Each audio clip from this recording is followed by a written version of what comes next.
আসসালামু আলাইকুম রহমতুল্লাহি বারাকাতু। সম্মানিত গাইস, আমি আপনাদের সামনে গুরুত্বপূর্ণ কিছু হাদিস পাঠ করে শোনাবো, যা আমরা পালন করার চেষ্টা করব এবং আমরা বাস্তবায়ন কাজে পরিণত করব। জুলুম করব না আমরা, যে জন্য রাসূল সাল্লাল্লাহু আলাইহি সাল্লাম বলেছেন, জুলুম কিয়ামতের দিন ভীষণ অন্ধকার হয়ে দেখা দেবে। আমরা কোনো কিছুতে কৃপণতা করব না, মন উজাড় করে আমরা সাহায্য সহযোগিতা আমাদের মাইন্ডটাকে আর বড় করবো। যেন রাসূল সাল্লাল্লাহু আলাইহি সাল্লাম বলেছেন, প্রকৃত ধনী হচ্ছে আত্মার ধনী।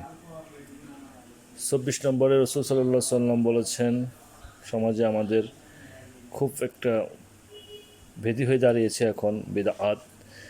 প্রত্যেক বিদআত গুমরাহি ও পথভ্রষ্টতা। আমাদের এখন বিদআত বেড়ে গেছে, এগুলো থেকে আমাদের বেঁচে থাকতে হবে।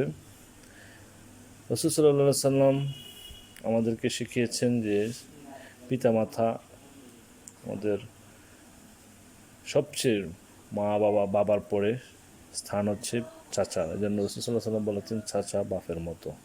আমরা চাচাদেরকে সম্মান করবো, নিজের বাবা সমস্ত রয়েছে তাদেরকে সম্মান করব। আল্লাহ পাক রব্বুল আলামিন আমাদেরকে এই হাদিসগুলো মেনে এবং বুঝে চলা তৌফিক দান করুক। ওয়া মা তৌফিক ইল্লা বিল্লাহিল আলিয়্যিল আযীম। আসসালামু আলাইকুম ওয়া রাহমাতুল্লাহ।